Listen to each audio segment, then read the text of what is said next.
Halo, kalian tahu nggak sih tentang agenda tujuan pembangunan berkelanjutan atau Sustainable Development Goals yang menjadi kesepakatan pembangunan global yang berisikan 17 tujuan dan 169 target rencana aksi global selama 15 tahun ke depan untuk mengakhiri kemiskinan, mengurangi kesenjangan, dan melindungi lingkungan. SDG berlaku bagi seluruh negara sehingga seluruh negara tanpa terkecuali negara maju memiliki kewajiban moral untuk mencapai tujuan dan target SDG. Nah, salah satu tujuan SDG yaitu melindungi lingkungan dilakukan karena dampak drastis dari perubahan iklim yang telah dirasakan oleh seluruh negara di dunia. Emisi gas rumah kaca yang semakin tinggi, pemanasan global yang menyebabkan perubahan jangka panjang pada sistem iklim kita sangat mengancam keberlangsungan hidup jika kita tidak segera bertindak. Dalam tujuan SDG ke-13 atau penanganan perubahan iklim yaitu untuk mengambil aksi segera dalam memerangi perubahan iklim dan dampaknya.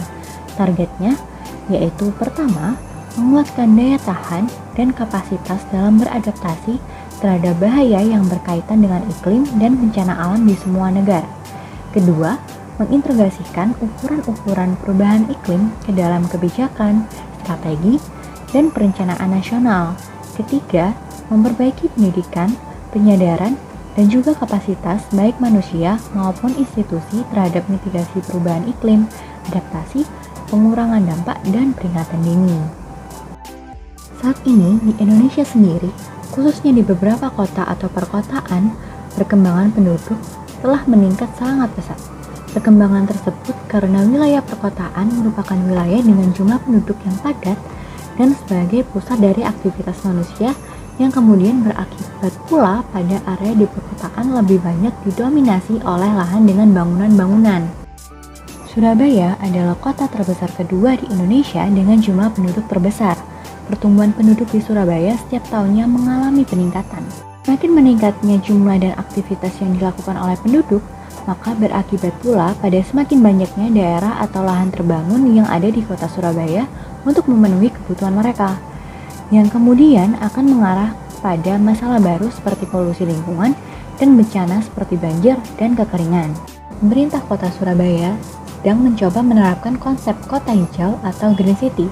Upaya-upaya penghijauan yang telah dilakukan di kota Surabaya ini terbukti telah berhasil menurunkan suhu kota Surabaya hingga 2 derajat Celcius.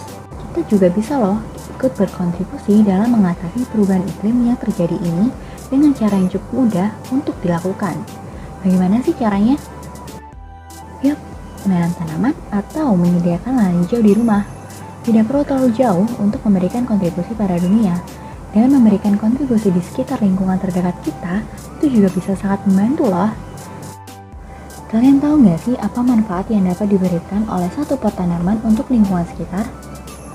Selain membuat teduh lingkungan rumah di tengah teriknya cahaya matahari di musim kemarau, dengan adanya tumbuhan yang kamu tanam di sekitar rumah, maka semakin banyak oksigen yang dihasilkan sehingga semakin sejuk udara di sekitar rumah.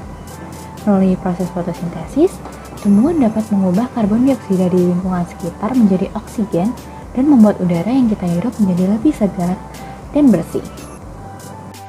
Menanam tanaman di rumah juga dapat mengurangi stres loh. Kegiatan berkebun atau menanam tumbuhan dapat menjadi salah satu kegiatan yang bisa dipilih untuk coping stres. Namun, tidak hanya berkebun saja, dengan melihat keindahan tanaman di lingkungan sekitar juga memberikan efek yang signifikan dalam menurunkan stres dan memberikan efek refreshing pada diri sendiri ketika sedang merasa lelah dengan kegiatan sehari-hari. Selain itu, sistem perakaran tumbuhan dapat berperan besar loh dalam mengikat dan menyimpan air hujan ke dalam tanah. Kalau nggak ada vegetasi tumbuhan di sekitar rumahmu, air hujan akan langsung hilang begitu saja di tanah. Akibatnya, cadangan air tanah pun akan menipis saat musim kemarau tiba dan tanah pekarangan di rumah akan menjadi kering. Sementara, ketika musim hujan tiba, banjir bisa saja terjadi karena air hujan menjadi susah masuk ke dalam tanah. Nah, setelah mengetahui beberapa manfaat menanam tumbuhan di rumah, apakah kalian tertarik untuk mengikuti cara pencegahan perubahan iklim ini dan ikut menjaga lingkungan tempat kita tinggal?